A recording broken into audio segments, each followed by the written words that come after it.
Hey everybody, I'm Yvonne with Back to Earth Creations, and in this video I am going to be showing you how to wire wrap this style of cabochon that we're sending out in our April 2025 craft along kits. There'll be a tour of the kits at the end of this video, but we're just going to get right into it, so do feel free to use whatever materials you have on hand. Well, hey Z-Dog, how's it going, big boy? He's going to hang out with me on the couch today. And so the techniques and the design here you should be able to utilize for any stone. I do have, let me zoom back out, we've got two different varieties of flat nose pliers, nylon jaw, bent nose, wire snips, round nose, and stepped bail making or mandrel pliers. And in the kit, we send out, for this month, we're sending out the 18 gauge half round and the 18 gauge round in vintage bronze. But for this video, for the sake of having a little bit of contrast, I'm going to be using my antique copper. And these are enameled copper core, so they're pretty close to dead soft wire, which is like a dead soft copper, which is as soft as the copper can be.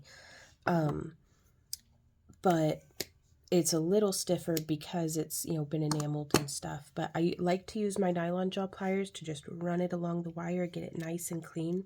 We're going to want about maybe 12 to 16 inches. That's a little excessive, but I like to, like, we could probably pull this off with just like 10 inches of wire in multiple segments. But I like to give myself a little bit extra just to have fun or get creative, or I might have an idea halfway through, and if I have the wire already, you know, cut to accommodate a little bit of experimentation, then I have the room to do that.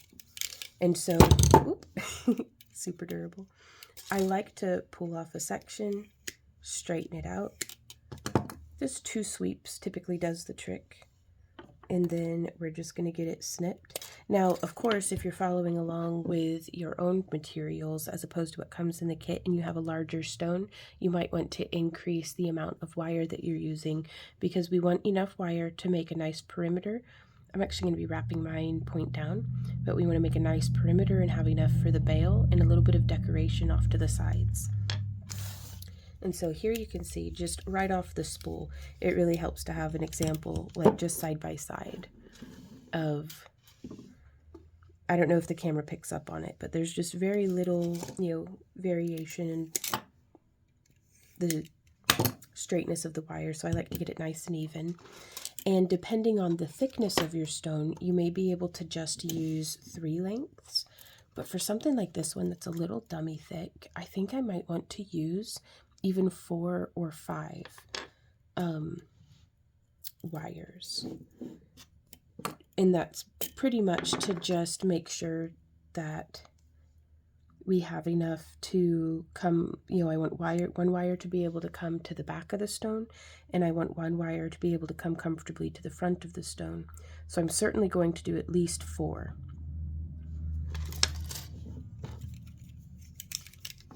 And so pulling off that length, running our pliers, nylon jaw pliers, and giving that a snip.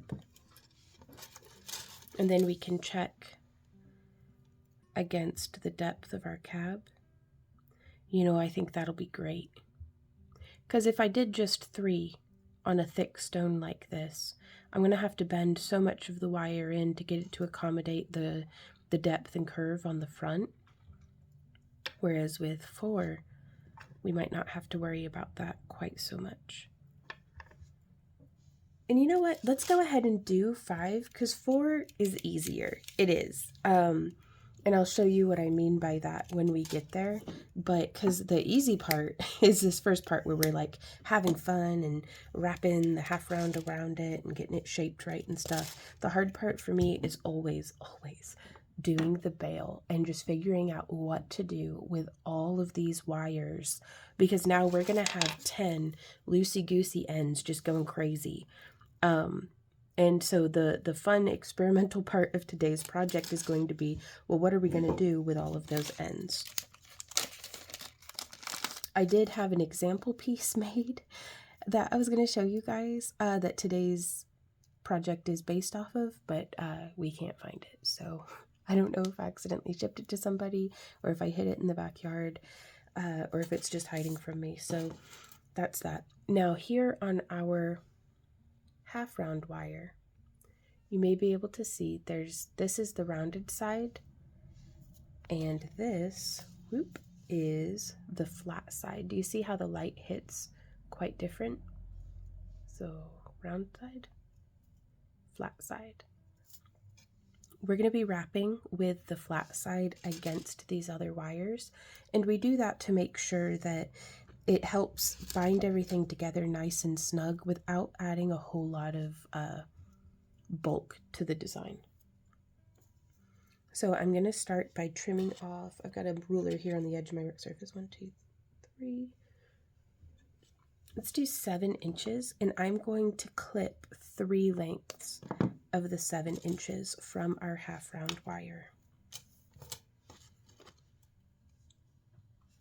And all the wire that we're using is from parawire.com. We do sell some of their wire on our website. Usually it's whatever we might have had left over from fulfilling our kit subscriptions that we do each month, but Parawire themselves have a much more expansive selection of wire tones and shapes on their website, like wire tones, shapes, and gauges, which is the thickness of the wire. So here I'm coming in, and I've found more or less the center of all of our core wires, and I've found more or less the center of our half round, and now I'm just bending our wire around, and I'm going to come in with my nylon jaws and give it the old squishy smush so that it's kind of flush up on there.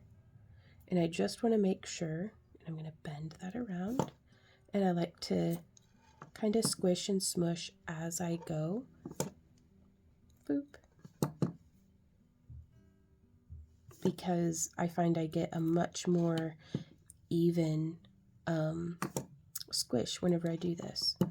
And so I'm just holding, and if I have an old hand injury, so sometimes grasping the wire is hard on my hand, and I'll just hold with my nylon jaw pliers. Or let me go get my not included in the kit at all. I don't want there to be any confusion, but I do highly recommend it, and it's like $8 on Amazon, so let me find it. This is my ring clamp. There are many like it, but this one is mine. It has a little wedge. It has a square end and a round end. You can use the wedge in either. My favorite thing about this that I would highly recommend if you're shopping is to make sure that you get the ones that have leather in the tips, or if you're able, you can sand it down a little and add your own leather in, but it really helps keep it from biting into your wire. And so I'm actually going to use the squared off flat end today, but this will death grip my wire for me, so I don't have to hold it so hard with my hand, and it gives me something much more ergonomic to hold on to. And we could either hold like this, however is comfortable. And now we can bring that around and give it a smush, and then bring that around and give that a smush. And it helps me to hold all of my wires nice and flat. I don't have to fool about with any tape or anything. If you don't have one of these, you could use painter's tape or masking tape or gaffer's tape. I always end up, even on stuff that says it's like low tack and not supposed to leave a residue, I always end up with a little bit of sticky on there. So that's just something to keep in mind. But I find that for myself, even with the tape, I'll still be like holding on to it just so tight. And I want to survive to craft again another day. So using tools to assist ourselves is working smarter, not harder. And I like to do both. I like to work smart and work hard. So, and at the time of recording, we have our first vending event of the season coming up, and man, we put a little too many of our eggs into one basket this year, or into 2 baskets this year, so, but it's what's necessary, so that's all right. But we are really hopeful that the show's going to be like super good, so we have been working double time to try to get as much stuff made as what we can. So whenever I'm in, very creative or production mode, having tools like this to assist myself helps me to go for longer, craft for longer. I don't know why, but I was like, it's like wearing tape over your nipples during a marathon. And it's like, no, well, I mean, maybe. I've never run a marathon in my life, but I saw that probably on the internet somewhere, so forgive me. I don't get out much. But I am so excited about our next vending event, you guys. And we're about to have figured out where we're going to be hosting our 2025 camp along. Which this will be our 3rd annual camp along. There's no tickets or anything. You just, if you want to come and camp with us and hang out, we book a campsite at like a state or national park, and then let folks know whenever they come into like the live streams and ask about it, or if you send us an email and ask about it, we let you know like where we're going to be camping, and we have a potluck on Saturday typically at 4 p.m. So the past 2 years have just been, I mean, really, we kept expecting like, oh, the bugs are going to be bad this year, or oh, the weather's going to be bad this year, or there's got to be something that's terrible this year. In the past 2 years, we're truly as perfect could be. Pardon me, getting a sip of coffee. So I am bracing myself for this year to be a disaster, but, you know, it's part of the fun of camping. But it was last year, one of my favorite memories was, you know, aside from the laser light show around the fire, after the drum jam, prior to that, it was a little warm in the afternoon, so we were all clustered underneath our shade tarp over in the kitchen area, where we had our 6-foot tables set up as like a long table, and we were all just sitting around. Some of us were knitting, some of us were weaving chainmail, and it was wonderful.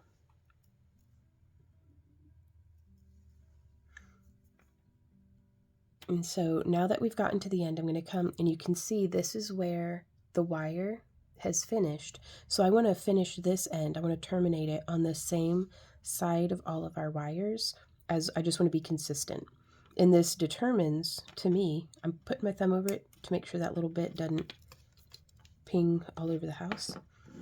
Because you wouldn't think it, but that hurts when you find it in the carpet with your feet.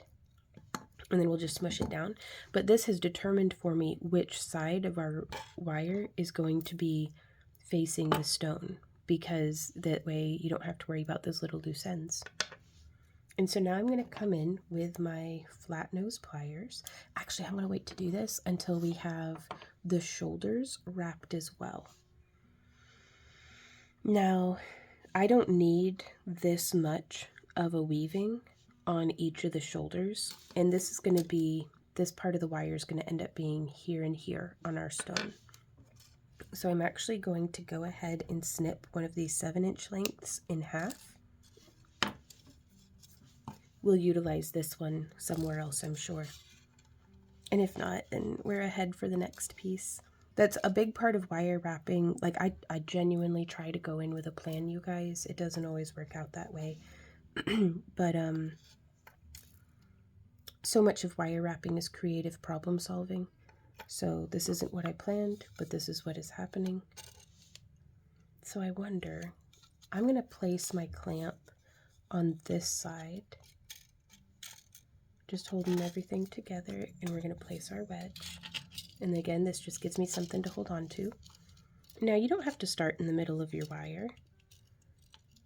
So I'm just going to line this up, and I'm going to bend this one down. And I'm going to go ahead before wrapping, so we've only got one bend. I just want to get it smushed so that it holds the wire. And now from here, we can bend that down and around.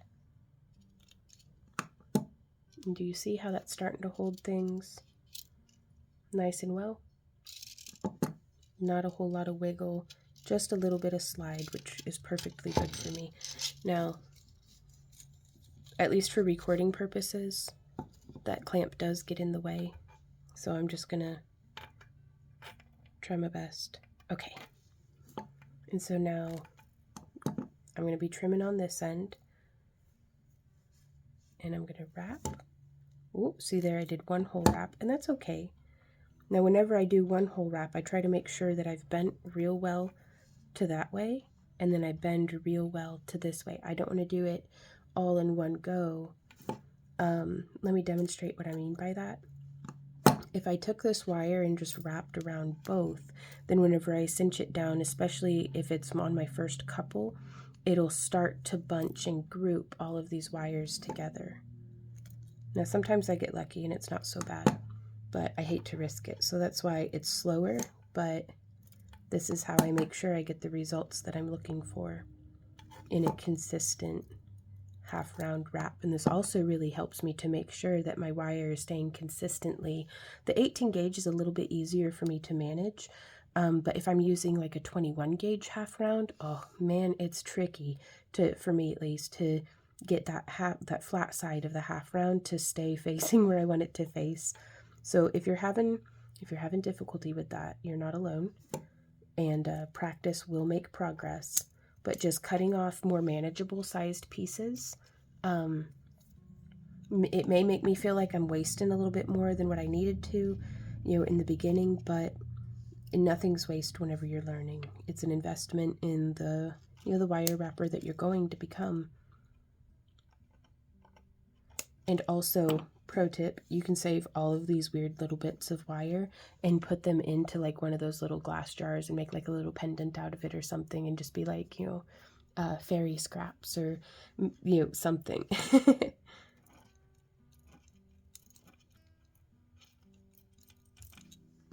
Instead of glitter in a bottle, it's just little metal scraps. And it looks pretty neat. It can make it look a little bit like a bird nest down in the bottom of the jar too. All right, and now we can kind of squish that. We're going to be bending this right in the center. And so I don't want these super hammered, pinched on there just yet, because I want to be able to shift it around whenever we get to that stage of the project. So now I'm going to rotate this around, and we are going to make sure we're on the correct side of our wire. There we are. Again, always looking for where it's that nice solid flash, as opposed to, there'll be like the light leaves like a dark side.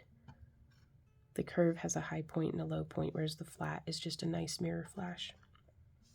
Okay, and now from here, we're gonna bend.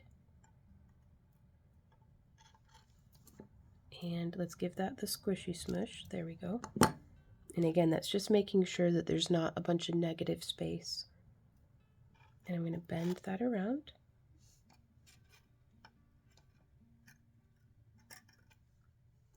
Smush. There we go. Bring that around.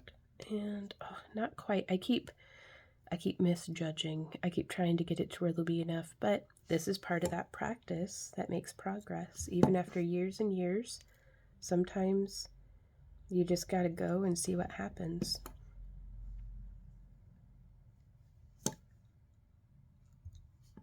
But I mean, I do also recommend, don't be practicing in like gold filled or sterling silver or something. Like if you're not, if you're very upset whenever you feel like you have waste, maybe pep talk yourself beforehand, or find a good local copper scrapper that you can, either bring these or mail these to, and try to get a little bit of money back on your wire. But all the extra ends of these, I'll show you at the end of the video.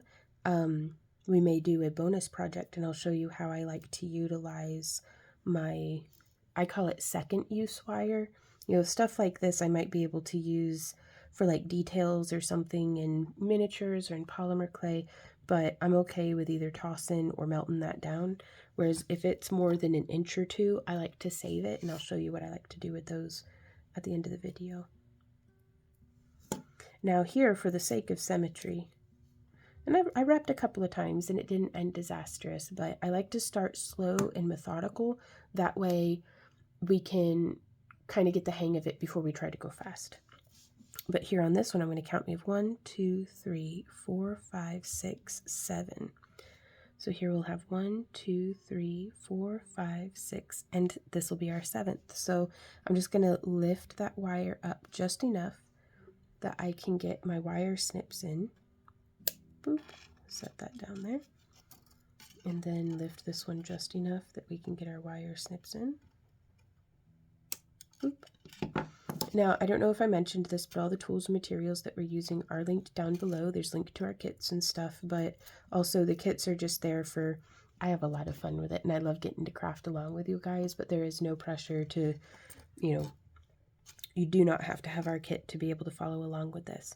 And also, it's my invitation to y'all that if you're like me and you have an online business or you vend in person or anything like that, do feel free. Any of the projects that you make following along with our videos, I invite and encourage you to go and sell that design. You're the one who bought the beads and the wire. You're the one whose hands are sore at the end of the project. Hopefully not too sore, but this is yours now. Don't feel like, we've had folks who send emails and they're like, oh, I wanted permission. And it's like, you've got this. I did not invent wire wrapping. I did not invent glass fusing or any of this stuff. And my only request is that whenever you're out vending, if anybody, asks you, oh my God, this is so cool, how did you do that?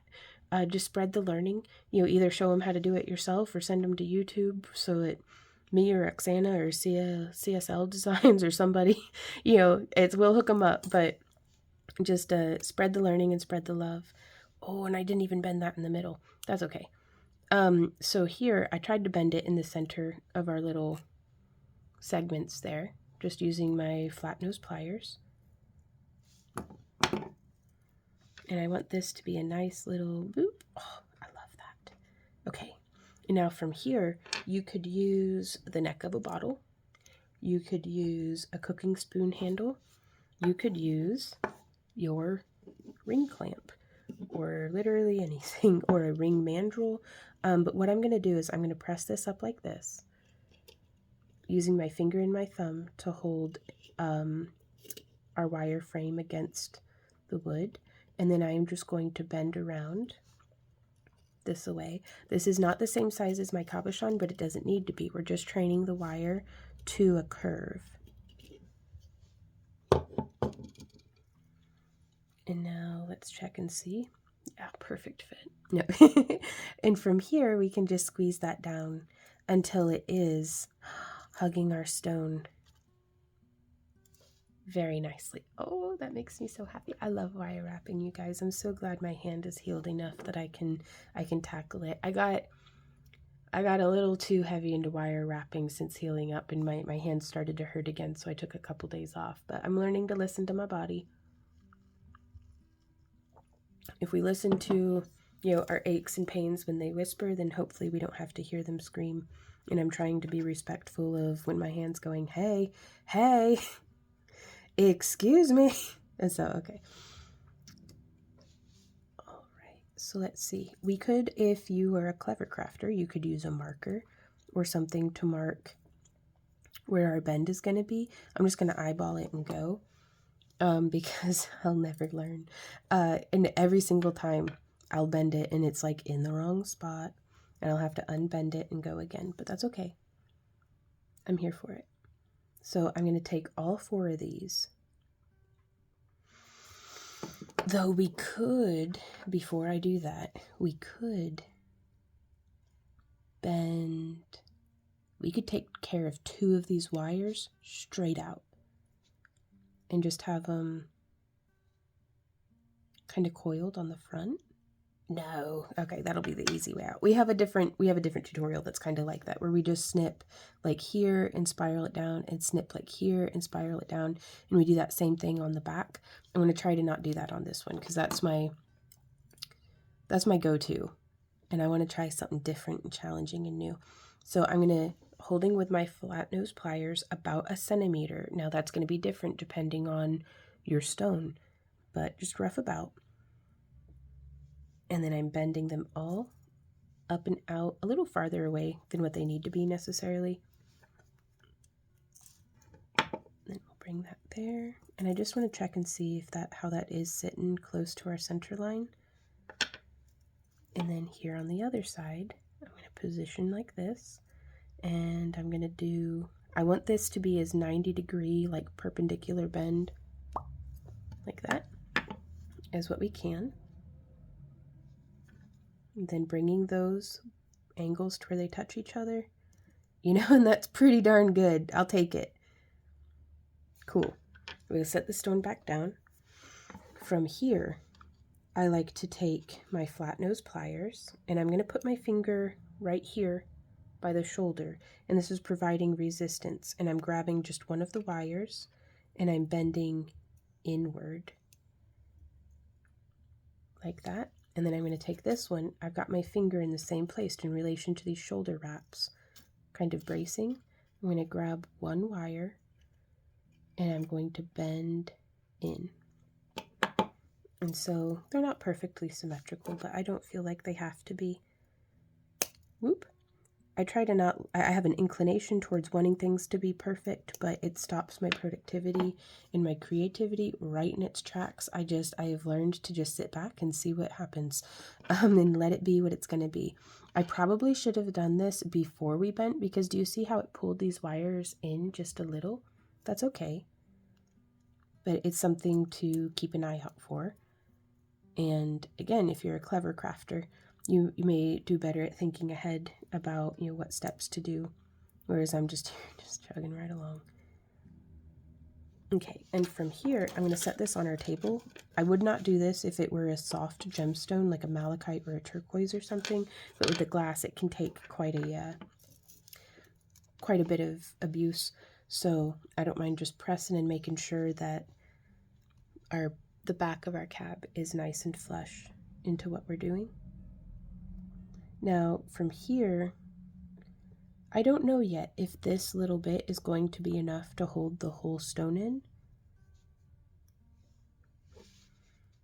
And you can see if I had bent a smaller portion with a clear stone, it might not show through as much, but I really wanted it nice and stable. But if that bothers you, if seeing the wire through bothers you, try possibly using something like these stepped nose pliers. These are a 2mm tip tapered flat nose plier. I'd originally gotten them from like a bead store in like Springfield, Missouri, but I've also been able to find them as a set on Amazon, and sometimes I can find them on Rio Grande or Etsy. So we can kind of encourage this back down. What I'm doing here is I am pressing with my fingertip to press that wire, but I'm also encouraging this wire here back up with the others. Now that's a much less obstructive little prong almost onto the back.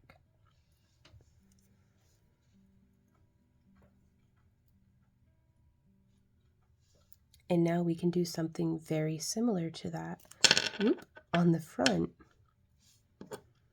And for this one, I'll use these tapered flat nose because you'll get to see the difference. It does a much shorter bend. Boop. There's that. And if you want, you can come up here as well and do another bend up there. I don't know if that's necessary yet. So I'm using my thumb instead of my fingertip and just providing that little bit of resistance. It helps me to get a crisper, more consistent bend there. Let's see if we can fit this down in now. Now I'm having trouble fitting my stone in, or my cab. It's glass, but I'm still going to call it stone just because, you know, for years I used gemstone cabochons, and you could be using an irregular, you know, stone nugget or what have you. But I just want to use my pliers and kind of bend this into the 3D a little bit more. That way it's not going to be perfectly flat. Well, not that I'd call that perfectly flat, but it's not going to be flat the way the back is. You want it to curve a little with the curve of the stone. And see, that just snugged right in right before popping out. So this does make me think that we would benefit from having the little bend up top as well. So let's go ahead and do that. So from here, well, hey, Amber Cat, from here I'm going to grab that. I've got my finger placed, you know, to help with the bend. And I'm just going to bend in like that. And we could do this on the front and the back. It kind of changes the look of the piece just a little, but that's part of the evolution of it. So bringing that forward. Now, typically, I would have been interested in doing that style of prong on the back. So I'm actually going to flip this and see. You know, it's okay to change your mind about which side you want to be the front and which side you want to be the back. Because I really prefer this shape, and I prefer the depth because, again, since we have to accommodate for the curve, having that wire travel a little farther out might be to the benefit of our piece. So I'm just going to move those shoulders up a little. I'm going to get our pliers in here and lift. And I'm holding on to the short. Do you see how I'm holding on to the wire in multiple points there? And that way, whenever I angle up, it brings the whole thing up just a little.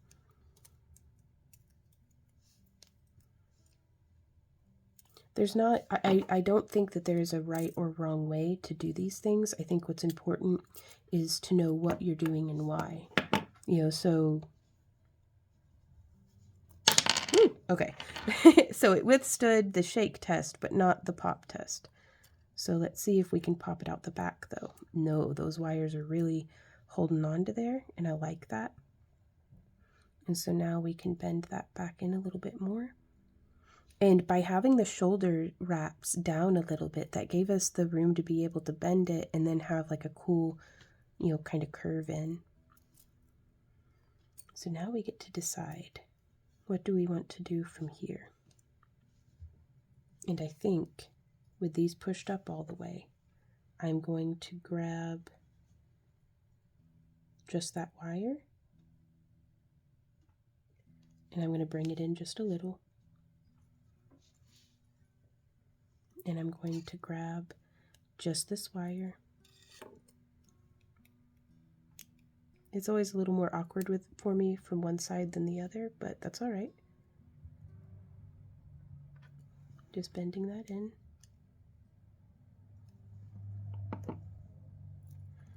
Because if this is your very first wire wrapped piece, y'all, hopefully it will not be your last. So you're going to learn so much off of wrapping this one that don't worry about perfect yet. Just have fun. And we'll be able to come back to it on the next wrap. And so from here, we could leave these wires just perfectly bent or perfectly straight next to each other, or I'm going to get my fingernail in there and I'm going to lift just a little bit. That way I can fit this in. And this is my favorite part about having two different sizes of flat-nosed pliers, is I can come in as close down to that wrapping as what I can get it. And I'm going to do a little bend. Just to kind of help it build off of itself. Like it kind of just nestles kind of cute into that other bend we had done. Let's see how it sits in there.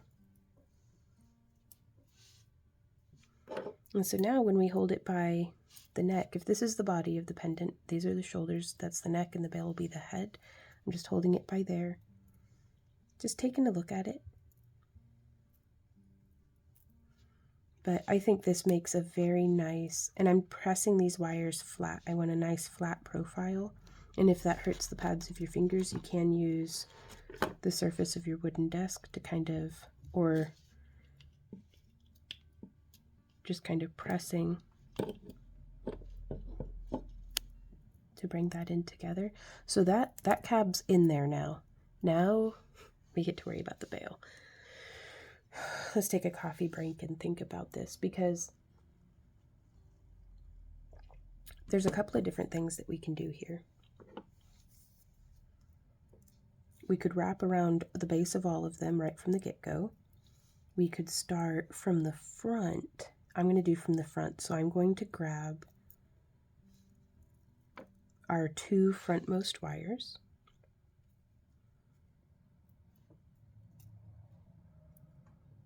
And I'm going to wrap these two with this 7-inch piece, just because, honestly, just because I cut it and ended up not using it. So now, before, if you haven't cut any of your wire yet, let me figure out if this is enough, because we might need a little bit more, but I'd like to get at least an inch, maybe an inch and a half of coiling this wire around these two here in the front. So I'm actually going to bend them quite severely. Like this is going to be almost a 90-degree bend off to the front, just because it keeps it clean and it keeps me from having to fight with all those other wires over there. So I'm going to bring these two together, and I'm just going to work out here kind of close to the end, honestly, and then just wrap around.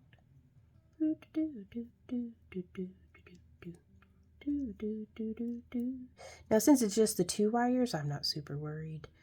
I'm trying to stay consistent in our tension, but it doesn't need to be, it's not nearly so tricky as doing the 4 wires. And then we're just going to keep wrapping that around. There we go. Now it is my goal to have our loose end be facing inside. That way on the front, there's not going to be a little trimmed end. So I'm going to keep that guy there. And before doing a squishy smush, I wanted to, but I'm stopping myself because I want to wrap the other end of this, and then I want to squish it all at once, because I hope that that'll help me to have a nice tidy result. Don't need to be death gripping. If I catch myself doing that, I'm going to hold on to my wire. Oh, I can't resist. I'm going to give it a squish smush. Just a little bit of one, though. Just a little bit of a squish smush. Just so I can hold on to my pliers. And I try to keep my grip. To practice lightening my grip, I use the whole length of my thumb against that pad. And I'll kind of hold just with my pinky. And just to check myself, to make sure that I'm not, right here's where I hurt. I'm trying to not overcompensate, but if there's a crafter, there's a way, you guys.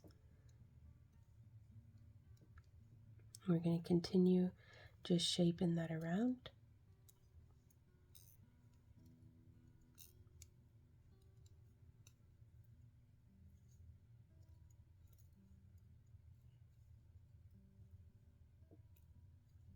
And then, ooh, we're pretty close to the end, so I'm just going to stop there. And we may have gotten some twisting in our core wires, so I just want to make sure that it's nice and not twisted or anything. And I'm going to give it a little bit of a squish this way. Now you want to be careful. We don't want our wire to jackknife. I may be able to demonstrate what I mean by jackknifing. But if I'm applying pressure from both ends, it may do a little jackknife bend like that, where it's typically, yeah, it would buckle into that shape. So I don't want to be pushing on this so hard that it into that shape. And if you're worried about that, just working in shorter segments along the full long length can help get you to where you're going, just by taking little baby steps. And so I'm going to squish this with my nylon jaw first. And then let's slide it down. I'm going to slide it back up so that we can snip this little bit right there.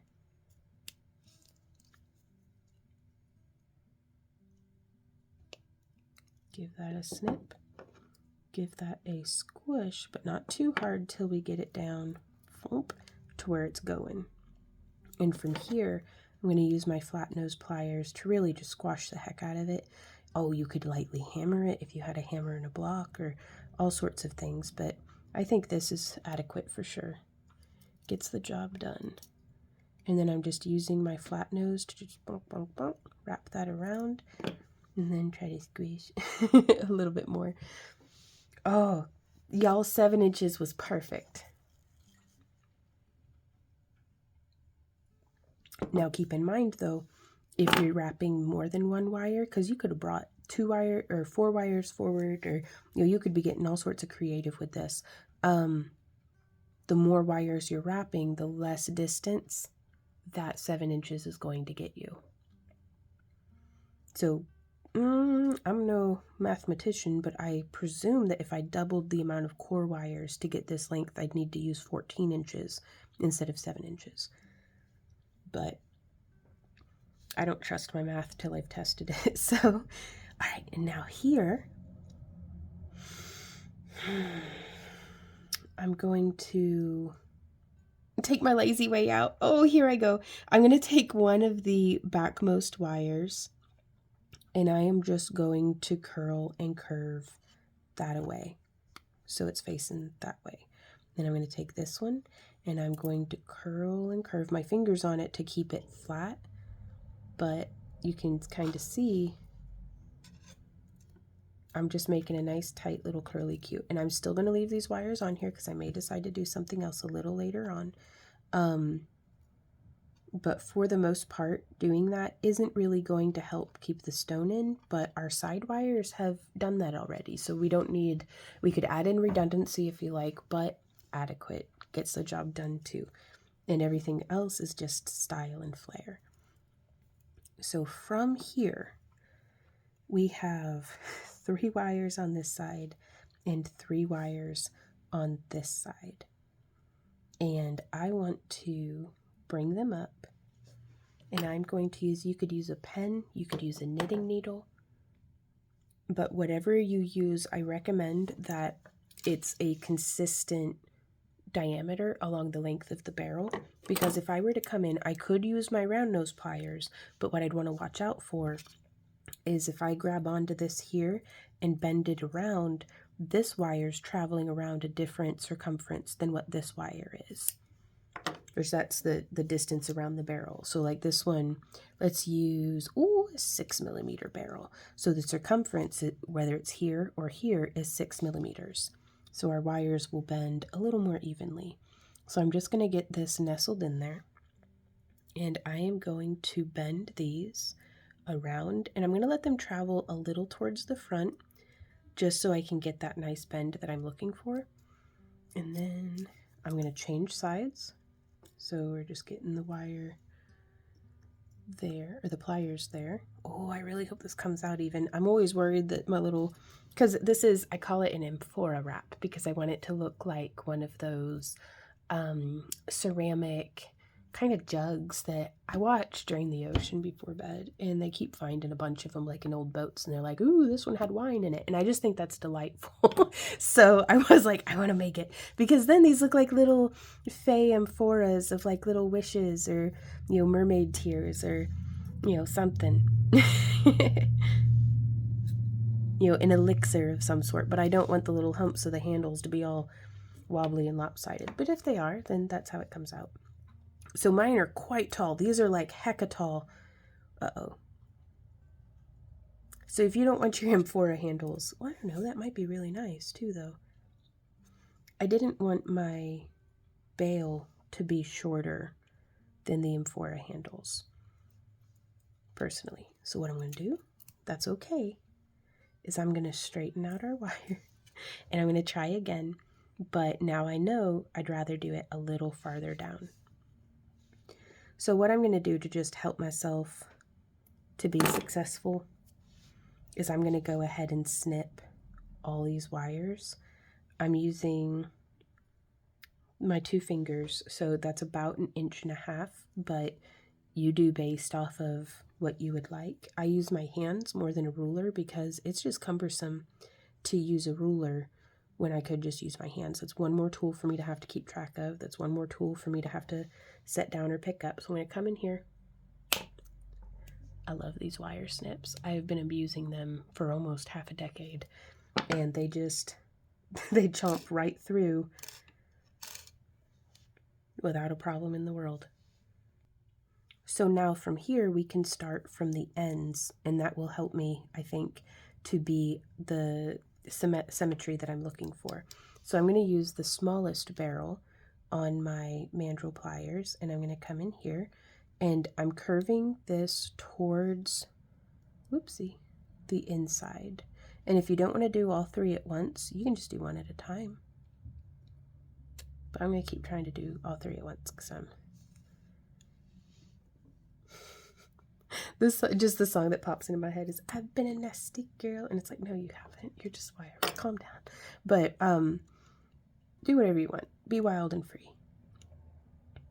So I'm just shaping those around and towards the center line, because when we bend them out, they'll be like curving that way. And so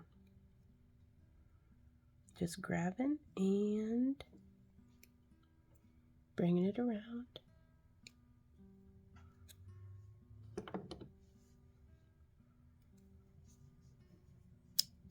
But yeah, I don't think my brain will ever recover. I got on like TikTok like twice, and now it's like when I'm wire wrapping, I'm like, who's gonna match my freak? And it's like, oh my god. All right, so I'm gonna try the 8mm barrel this time, and I'm just grabbing and bringing it around, and that's much better. So I'm gonna, ooh, this one's a little weird. Do you see how it's like poking over the edge like that? We'll deal with that in a sec. But I'm gonna grab and bring that around. Am I even framed? Kind of. Can you see what's happening? Who knows? My hand's probably in the way. All right, so if we've got a wire that's just a little long on us, do you see how that one's not quite lined up correctly? I'm just gonna get in there and go like, boop. And now we can gently squish these to encourage them to be in line with each other. Maybe just one at a time on those ones.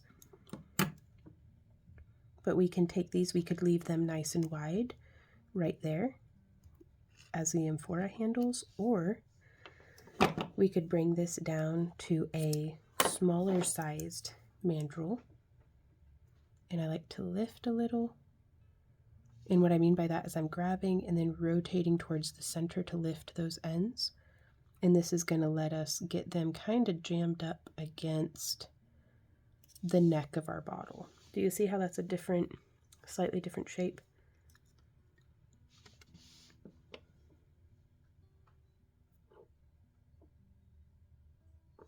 So just continuing to I rotate, grab, lift, and I'm just kind of squishing those ends in. And now from here, let's insert our round nose pliers, and I'm just gonna, boop, tighten them in just a little bit. They're not perfectly symmetrical. I'm not gonna let that bother me too much. It's bothering me. No, it's fine. So from here, and now I'm gonna grab the handles and I'm just gonna spread them just a little bit so that now we can get our bail folded over. And now also, you could attach like the little loops right there. We'll get there. There's so many different ways that we can finish this, you guys. But I'm just using the 6mm loop on my bail pliers, and I'm bringing that around, and oh, that lined up so wonderfully. That makes me very happy. And so from here, we have this going on. And I kind of want the chain to land behind, like if we were to thread a chain through this, I would do that behind the little lobes of our Amphora bottle. What do you guys think? Should this part be up a little bit more? Because I wanted it to be like the cork in our little potion bottle vial. So in which case I've just brought that around, squishing it down. Oh, I like that. I like that a lot more. And from here, we have these two loops. And we can train this loop around and this loop around.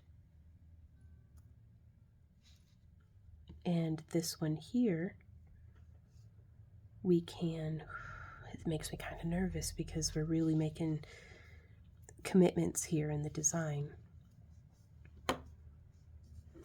So last chance to touch it up before we start locking stuff down.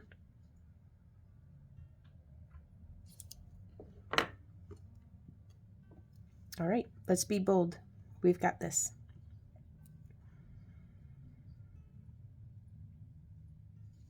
I'm going to bend this out.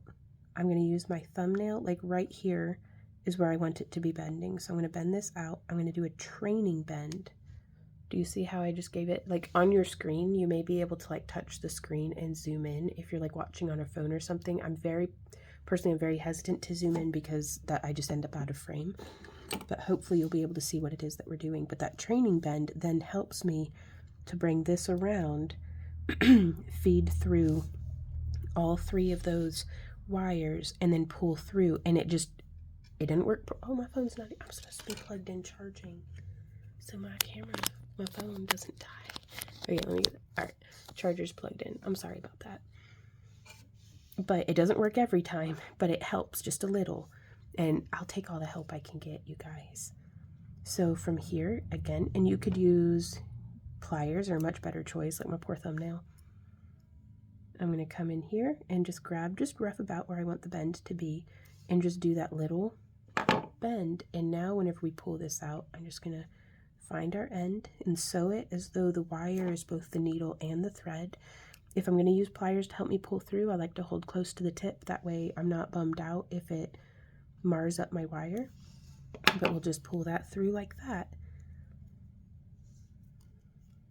And now we get to decide, oh, we could do so, we could do a lot of different things here, y'all. We could do some cool spirally beautiful stuff in the front. Oh, that I can't resist. Okay, now we could just loop this through, right through here to the back side and just have it be done. And I'm going to demonstrate that on this side. I'm not going to have it go through the little loop. I'm just going to have it travel around, because this is 18 gauge wire. We don't have to do wraps and wraps and wraps of this. So I like to use my fingernail as a slide for it to, a guide for the wire to just slide on down. Now I didn't do a training bend, so now we've got a big old like hump lump. But I can get in there and we can make that a little more snug. So we could do that with both of them. What we've done right there. Let me zoom in. We could wrap this wire right here around and through to the back, just like how we have on this one. And what I'm going to be doing is I'm just going to get in here and I'm going to snip. I'm going to pull this down so that it's got a little bit of space. Try to show you clearly what's going on. And I just want to snip a little behind this edge, because now we can take our bent nose pliers or whatever we have and just tuck that right behind its own self. So there's that wire. And now let's see how that would look if we did a training bend, where we bend this way. And now if I were wanting to be super crisp, I'd go ahead and bend about right here, right here too, but I didn't on this side. So for the sake of trying to get consistent results, I'm just gonna stop right there. But I'm just gonna wedge that through, making sure I'm not traveling through myself. See, this is what I mean. Grabbing with my pliers, pulling through.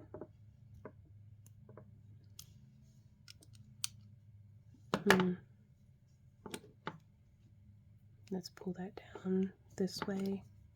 When in doubt, squish it out. You can really put a lot of pressure on these pieces sometimes. And I'm just going to get right here and push it down a little bit more, because it really traveled up more than I wanted it to. I should have had my finger, I think, on the back side guiding. But that's okay. There's still no pokey bits or anything, and I was able to really pressure that down. In fact, I may do that on the other side as well, because that really gave us a good result. And now I'm going to get in here as best I can to snip.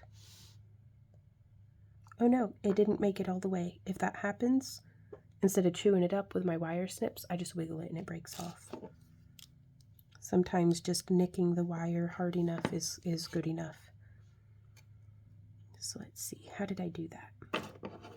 So I did it very similar to how we did here. We can take our pliers and our wire and just cinch that down. In that way, it's quite nice and tight there on the front. So you could do that with kind of basically all the wires. And now these ones though, I kind of want to take and do a very nice like tight twist bend. And so to do those, I'm going to have it moving off towards the front, and I want it right under the bail if I can. And I'm going to take this and I'm going to go twist. Ooh.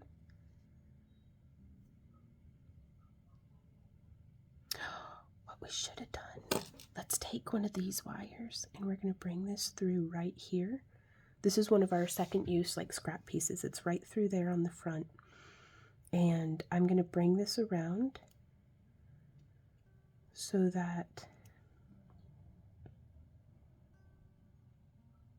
probably ought to have done this before we did our twist. So let's untwist it. And I'm going to show you one of my favorite things about Parawire is we can take this and we can kind of, I try to straighten it out as, as best I can with just my fingers. Boop, boop, boop. And then I use my pliers. Boop, boop, boop. And then we're going to go like that. And then we're going to take our nylon jaw and we're going to go like, fwa, and then fwa. Yep. And then fwa. There we go. So now we can bring this additional little wire in, just around on the front, just for,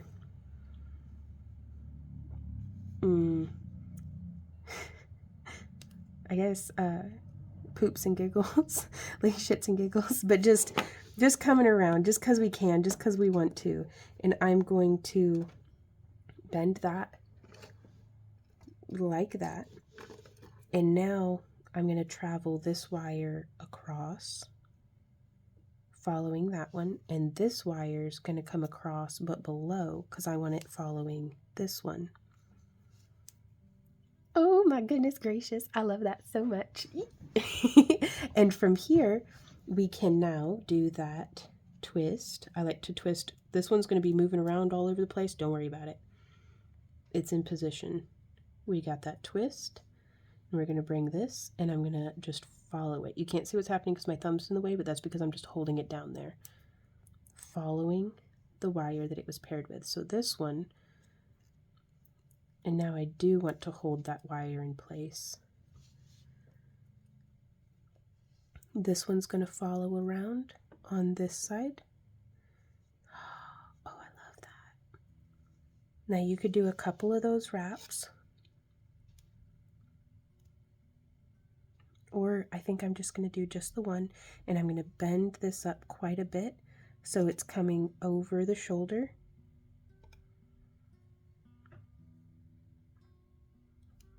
And then I'm going to bend this one up. Again, I put my thumb on it to make sure everything stays nice and flat. And I'm going to bend that over this shoulder.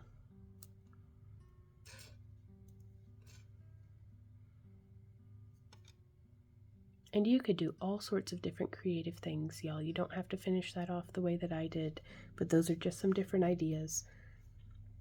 But now we also get, the fun part of how in the heck am I gonna finish off these little ends. And what I'm gonna do is I'm gonna go ahead and snip about right here. We can always trim off more, but I want to give myself enough space. So there's that. And I'm gonna do the same thing on this side. There we go. And from here, I'm going to bring my bent nose pliers and I'm going to lift up and out and I'm going to bend just kind of as sharply as I can to give that a nice training bend again.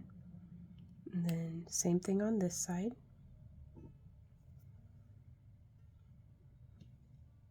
Just giving that a nice bend. It may be helpful to use a more petite jawed bent or flat nose plier. And from here I'm finding I can get away with trimming off another millimeter or two, because what I'm going to be doing, do you see how I've shortened that down, is I'm actually going to be tucking these under the shoulder, same way as what we did. There we are. There we are. Same way as what we did on that first wrap that went through there. Whoops. And if I don't give myself enough wire, then I won't have enough room to get around our other 18 gauge. And sometimes it does help me to kind of bend it off a little to the side to be able to tuck it in, and then we can get it, ooh, smushed. There we go. Oh, I hope that was in frame and I hope my hand wasn't blocking. But it just cinches it down, and I always try to watch out to make sure I'm not like chewing up my wire. but that's nice and tucked. And now we get to do that same thing here on this side. And if this one's in the way, just kind of don't hesitate to scooch it out of the way. And then we'll do that bend, just enough that whenever we start to apply pressure, it goes into the shape that we want.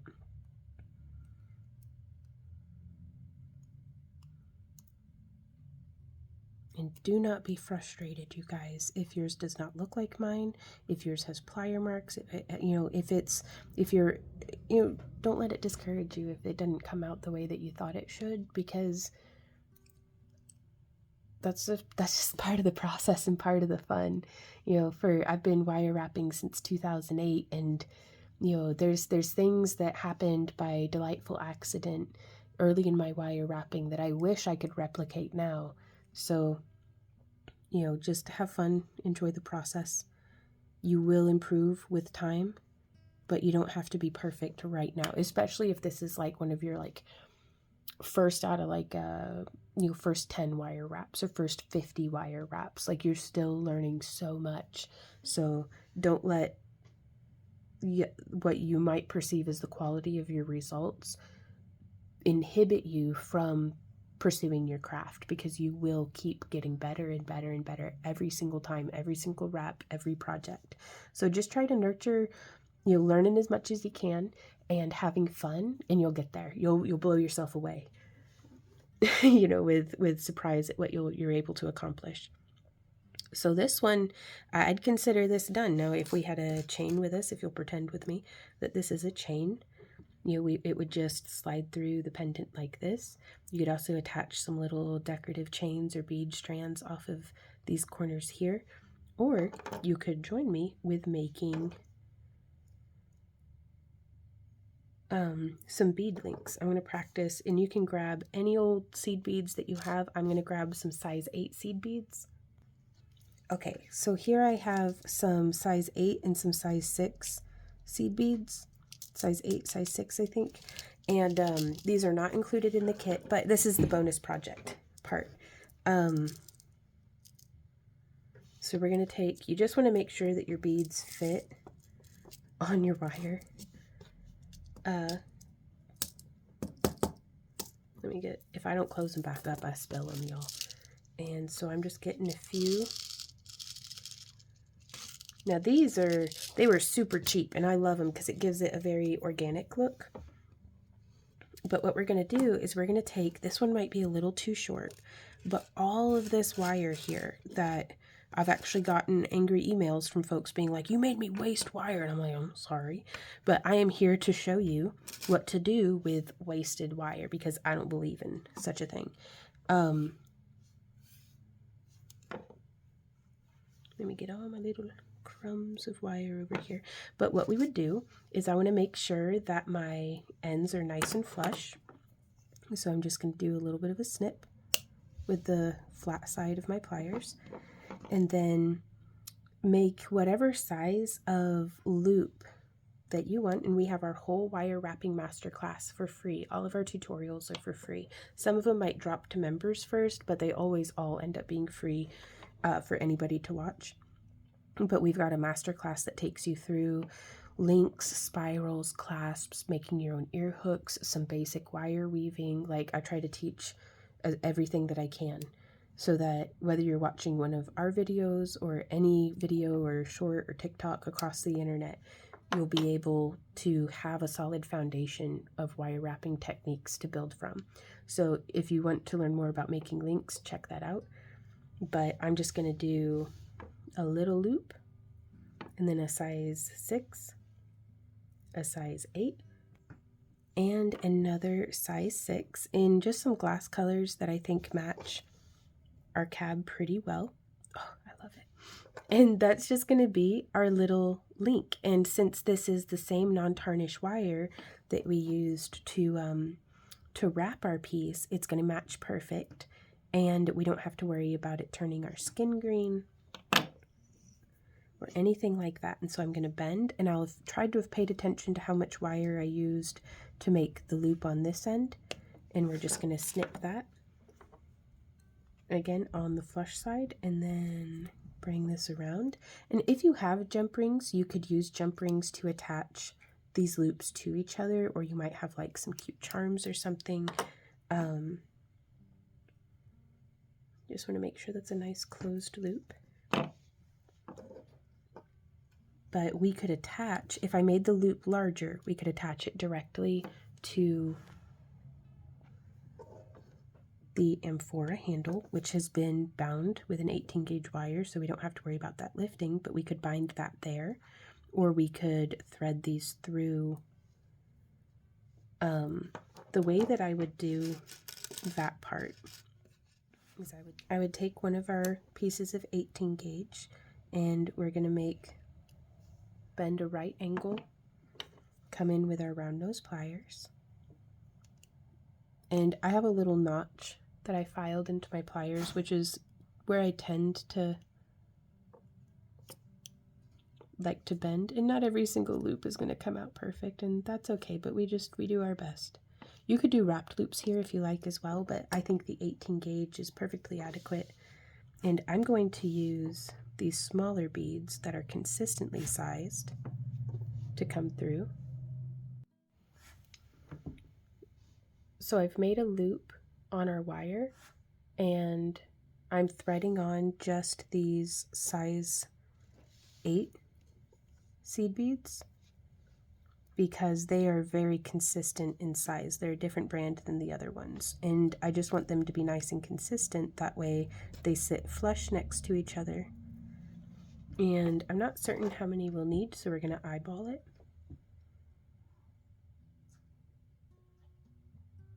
But I kind of want just enough space that it's going to come through. So it's 1, 2, 3, 4, 5, 6, 7,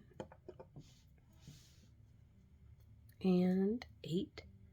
And then I like to bend, if this is the side of the loop that my cut is on, I'm going to bend towards that direction, just as smushed up against the beads as what I can, giving it a snip, and you'll be able to experiment and practice and find your favorite length of making this wire, so that the links come out a size that you enjoy. There we go, coming around. And now we have a nice little bar link that I'm going to use my mandrel pliers or a knitting needle or a pen to just shape these around into that little bit of an angle. And this will be the piece that our pendant will dangle from. And then from here, if you can visualize with me, we're going to take one of our little bead links, and I'm going to open that end.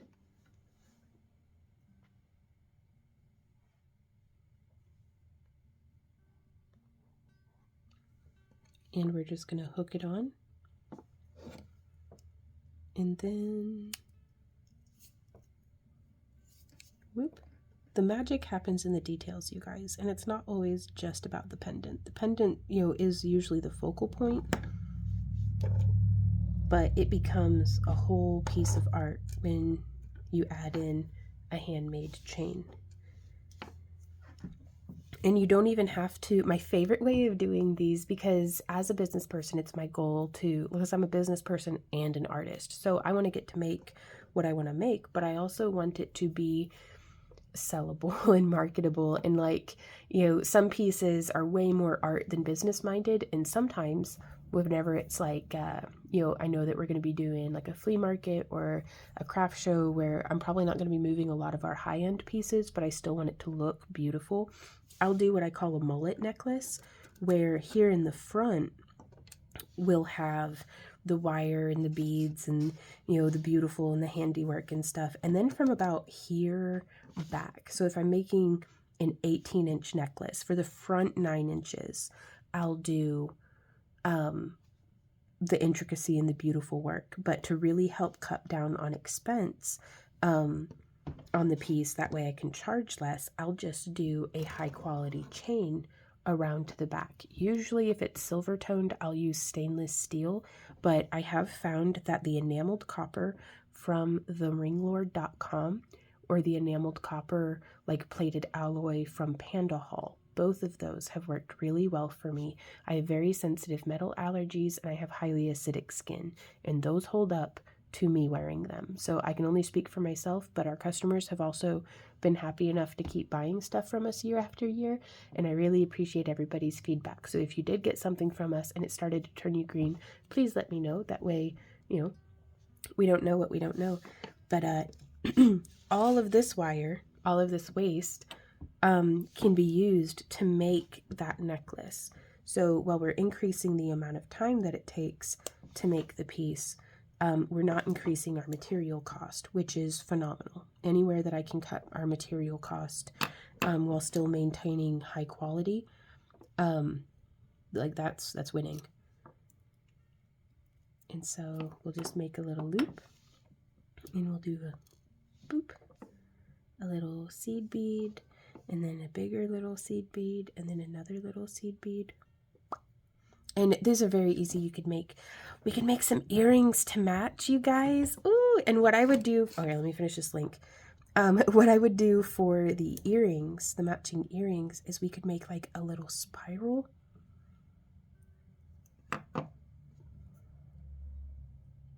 Sometimes playing with the scrap wire is almost more fun than making the piece, almost. And even this little bit here, that might be enough. Let me test and see. It might be enough to still make a link. Now we might only be able to fit one bead on it. So, and to keep from like sneezing or the cat jumping up here and knocking everything around, I just go ahead and attach them while we work. Bringing that together. Oops.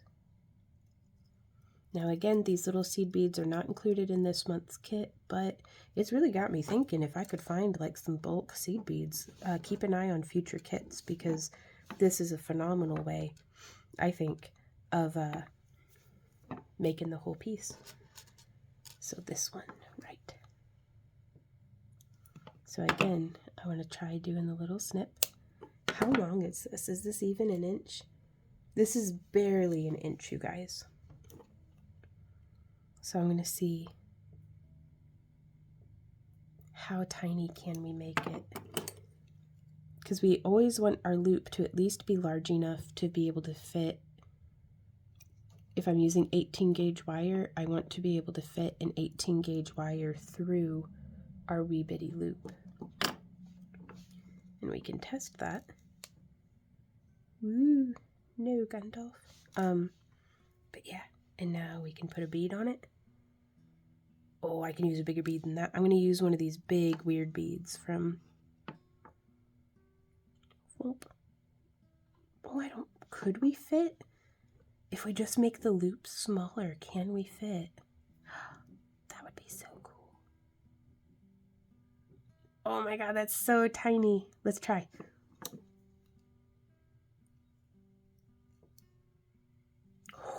Waste not, want y'all. Or waste not, want not, y'all. It's truly, if there is a crafter, there is a way. Maybe this one's, that's a little small. Let's test it. Because if I make our loops too tight, then the necklace is going to have a tendency to get like little kinks in it. So we're going to open that. We're going to hook that through, and then we're going to close it.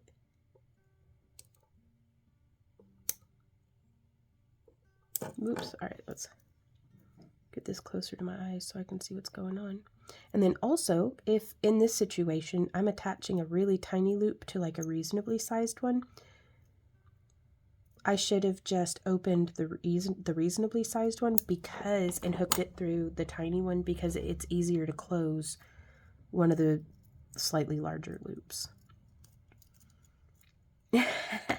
So it takes literally, if your scrap wire is barely an inch, you can still make some little links.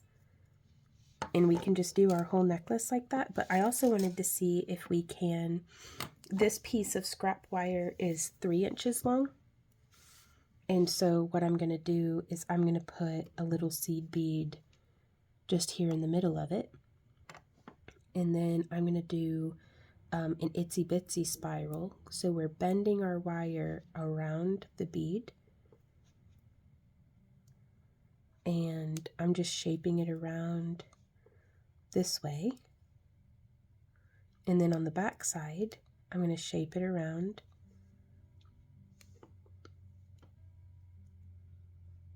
to that way. Now that's a little, not quite, both of the wires are just on one side. So I'm going to try to push them quite far. And then I'm going to trim them to the same length. And then I'm going to use our round nose pliers to grasp. And then to bring that around. And then grasp. And then bring that around. And just because I'm making these with scrap wire, you can also use wire just right off the spool. Oh, I love it. And so, again, from here, I'm going to open whichever loop is a little bit bigger than the other because that'll make it a little easier to close. And then we're just going to hook that on. Oops. And then give it a close.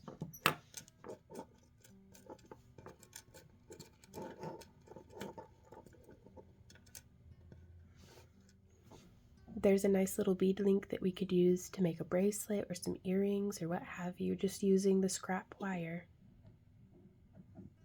So pretend with me for a moment that we finished the whole necklace. But this is how the project came out. I absolutely love it, you guys. Like, I am so pleased. And I look forward to seeing y'all in more of our future tutorials.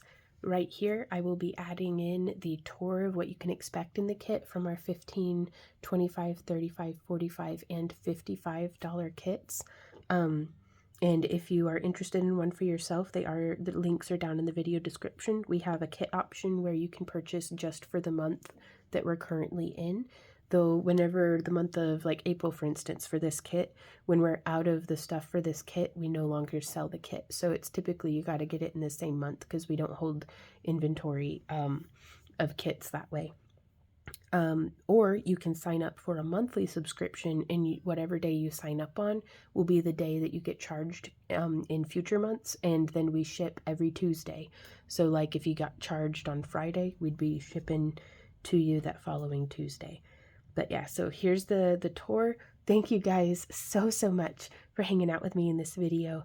I really look forward to seeing y'all in the next one. So until then, happy crafting. Mwah! Bye. This is one of our $15 kits. Yours will look a little different, but this is pretty representative of what you'll be getting in our April 2025 craft along kit. Now in your $25 kit, you'll be getting a spool of the 18 gauge half round as well as a spool of the 18 gauge round and one of our mermaid's teardrops and one of these beautiful blue cabochons. Our $35 kit, you get a spool each of the 18 gauge half round and 18 gauge round, as well as one of our beautiful dichroic glass that come in a wide variety. Like here's some examples. One of our puddle smash frit, one of our mermaid's tears, and one of these just drops of the ocean. That's so beautiful. I love that. But yeah, so that's what you can expect in your 35. So this is an example of our $45 kit. Again, a spool each of the 18 gauge half round and round, one of our mermaid's tears, two of our dichro, two of our ocean drops, and two of our puddle smash cabochons. Now each one is a little different, but in general, this is what you'll be getting. And this is our $55 kit, which I think is the best bang for your buck. Comes with a spool, each of the 18 gauge half round and round, one of our mermaid's tears, 3 of these ocean blue drops, which I think would be perfect for making your own circlet or a necklace, like a necklace bracelet, maybe necklace and matching earrings, or, you know, it gives you some options. We also have, this is a nice broad selection of our dichroic glass, and then 2 of those one-of-a-kind puddle smash cabs. Okay, bonus feature time. This is how far I was able to get with our wasted wire, the scrap wire second use stuff. So I'm about 3 inches short on each side. So now I am going to be cutting into our off the spool 18 gauge wire, and I want to show you my favorite strategy for that, because I love making these while we're in the car or I'm waiting around in like a doctor's office or something. So yeah, let me get a tripod so we can bonus time. Alrighty, so I'm working off the spool on this one, and this is how I keep from making a mess whenever I'm crafting in the car.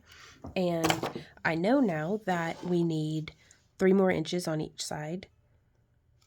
So I needed 6 of our size 6 beads for each side. So I've counted those out. But what I'm going to do is I'm just going to start threading on one of our size 8, a size 6. I already have them counted out. That way I don't have to use my brain too much to keep track. Like, I don't want to be counting.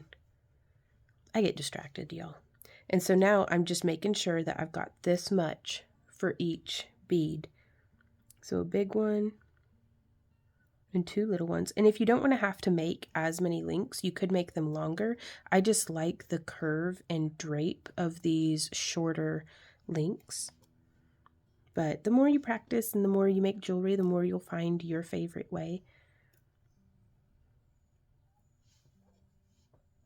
And I love finding my favorite way and then using that as a springboard to experiment into other things as well.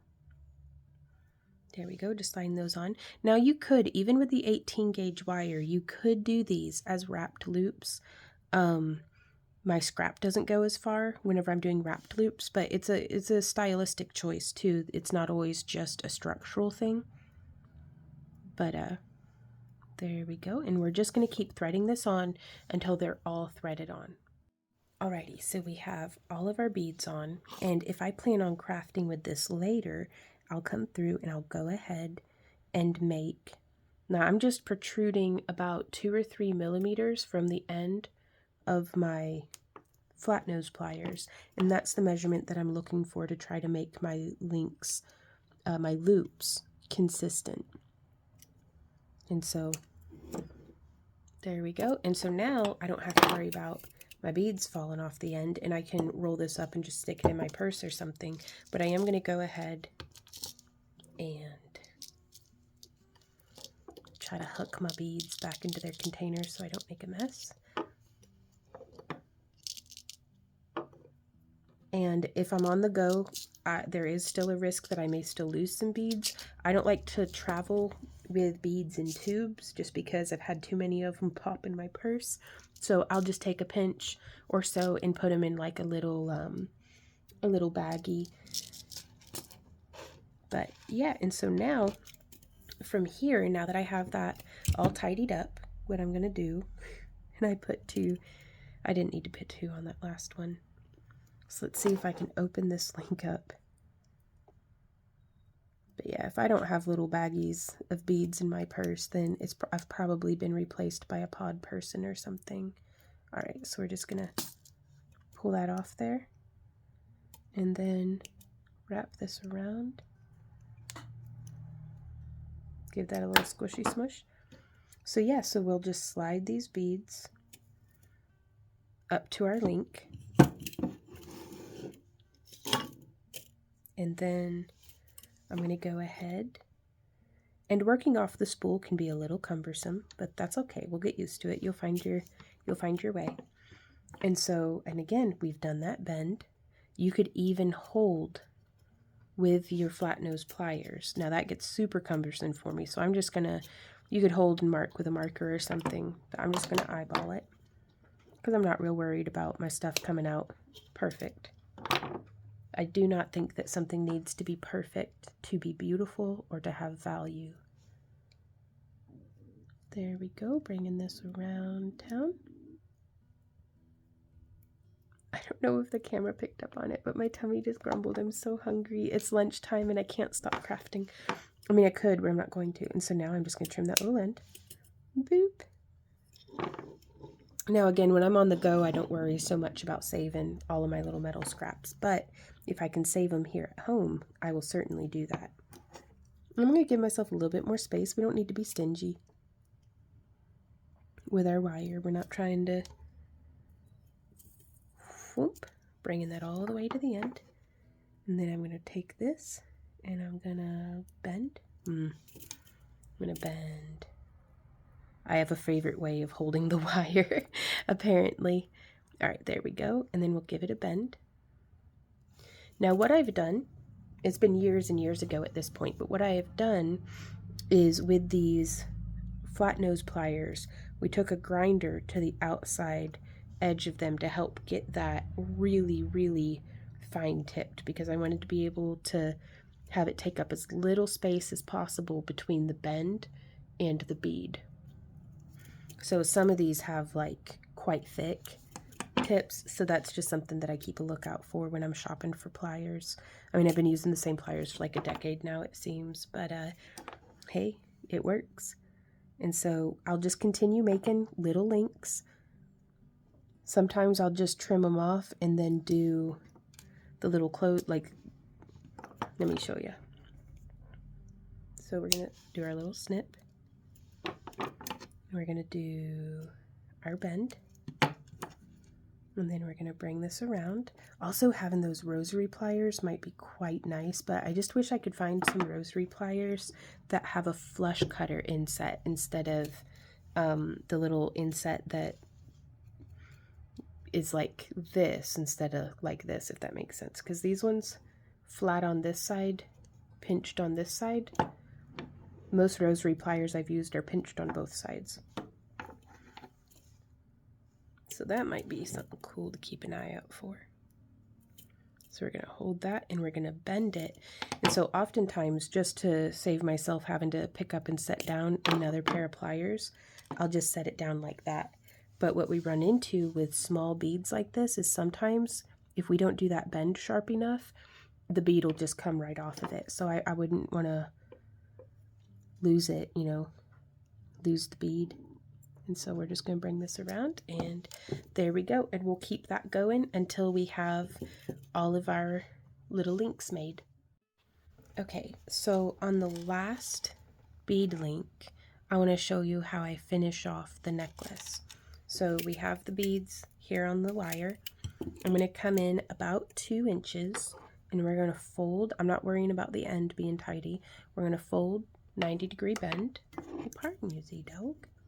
And then using an 8mm loop or a mandrel, we're going to make a loop coming around, and then I'm just going to wrap this wire once, twice, and thrice. Feel free to use your pliers if that's gotten a little stiff on your fingers. And then I'm going to snip off just that little bit of tail wire, dropping it over yonder. And I do want to make sure, because this is the part that's going to be sitting right on the nape of our neck. And I just want to come through and smush that down. We're going to run our beads down, and then we're going to finish this off the same way we have every other time that we've made a link in this project. So we're doing that bend. We're going here, go like that. There's a train going by. That's all right. And then we're going to make that loop. Now you could use a store-bought clasp if you like. I think I've personally here recently had so much trouble finding copper-toned clasps that don't tarnish and that hold up and, you know, do well. So I'm going to make one real quick. So that's what I've got. I've found a little bead that I want to be the center point of our clasp. And so this gives us 2 nice big loops that we'll be able to hook our clasp through. And we're going to make an S-type clasp. So I want to give myself plenty of wire.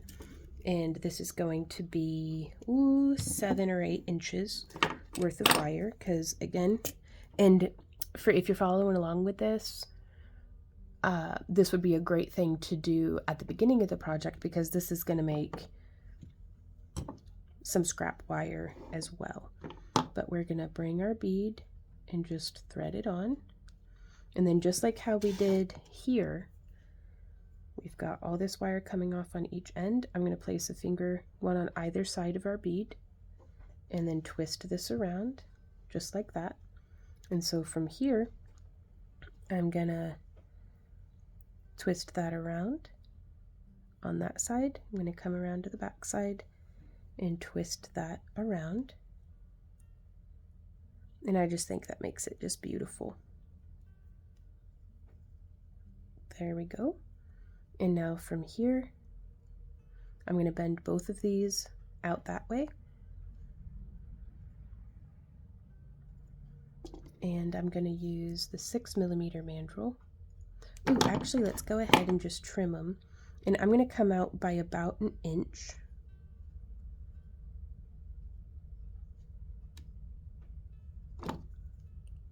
So just snip. That's 2 more bead links right there. Easy. But with these ones, I'm going to bend the loops inward, same as we did when we were doing the handles of the amphora on our pendant. So I'm going to bring that around, and then I'm going to bring this one around, and I'm not bringing them completely. You can see it's got a little bit of a gap there, because I do like to get in there with the box hinge of my pliers and just squeeze it down a little bit, and that makes a little bit tighter and more oval of a loop than what I could with just my pliers. And so from here, now I'm going to come in just a little bit and shape this around our 6mm barrel. And so we can actually choke right up onto that loop that we've made and bring this around. And so now we can take this. If you have a hammer or anything, you could totally lightly hammer right here, but we can also use our nylon jaw pliers to kind of try to stiffen that up a little bit. I don't really feel like that's accomplishing anything, but it really does. You know, you wouldn't think it, but here we are. And so now we can take this, and it can hook through one side, and we can smush that kind of down and in, and then we can hook this one on the other side, and we can smush that kind of down and in, and there is a very lovely clasp. Now also, I'm going to do something. I'm going to put my pliers in right here, just like that, and I'm going to go, let's see, can we get this nice and clean? Probably should have, well, we haven't work hardened these ones yet. So I'm just bringing that on down, and then I'm going to try to open my pliers. And do you see how that turned it from being a round loop to an oval loop?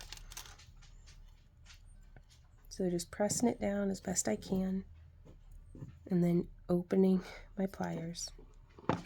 And so now I like the way that this sits on the back of my neck just a little better than the big round loops, but we still have plenty of space to get our clasp through. So y'all let me know what you think of that down in the comments. I ended up making way more chain than what I needed, but on pieces like this, I would rather have it, especially when I'm going to be planning on selling this out of my booth as opposed to online. But I always prefer to make a piece where I can shorten it as opposed to have to make it longer. Just saving future Ron from having to, like, I don't want to always have to hold on. If this piece stays with me for a while, I don't want to have to, you know, budget my beads to be like, oh, well, I need more of this in case I need to make it longer. This is a plenty good length. It's almost, I mean, let me count. Okay, so this one is about a 20-inch necklace. Now see, sometimes it'll kink up a little bit like that. See how it's not sitting flat? That's just a matter of untwisting it and getting it to lay correctly. Once I have it on, it'll stay fine. But yeah, so let me know down in the comments what y'all think, and I look forward to seeing y'all in our next tutorial. So until then, thank you for being here and happy crafting. Mwah! Bye for realsies now. Last but certainly not least, I'd gotten these on like 50% off or something. They were having a sale at the Hobby Lobby. Now, how do I get in here? But I love these little bottles, and sometimes you can find them in the clearance section. Well, gosh darn if I can't, there we go. Because sometimes just a couple of the bottles will break, and you'll be able to find it at an extreme discount, where most of the bottles are still relatively intact. So what I like to do for these is I'll actually take this little screw pin out, just because you saw how easy that was. I don't have much faith in them anyhow. But I like to make little fairy house miniatures and stuff. I haven't done it here on the channel or really in my personal life in a while. But that's just because, things have been busy, and that's all right. But I'm going to come through and I'm going to make some little corkscrews out of some of these longer pieces. So you can just practice with making different shapes and stuff and interesting little bits and bobs. And I'm just going to put that down in there. And then I'm going to start coiling on this one a little farther up. And whenever I get to here and it's too sharp for my finger, I like to just press on the table and use the wood to press that down. Put that in there, and then I'm just going to start putting in all these little weird bits and bobs, like all of our little scrap pieces. And I may save this one little bottle and put all these pieces in there, and then when the bottle's full from a couple of different projects, and I might put, if we had come across some broken beads or anything like that, just kind of putting, if I trim a bit of string or something off of something, we can just get all that down in there. And then I would take this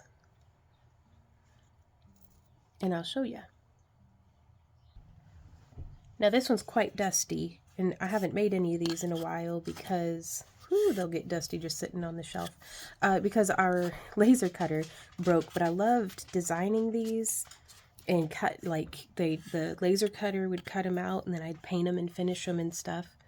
Let me zoom out just a bit so you can see. But I would take something like this, and it would go on my apothecary cabinet, and I like to make little miniature, like crafty workbenches sort of, and they're just fun. So that's where that would go, just hanging out. And yeah, so stay tuned for future tutorials to see, we might be making one of these again. So bye for realsies this time.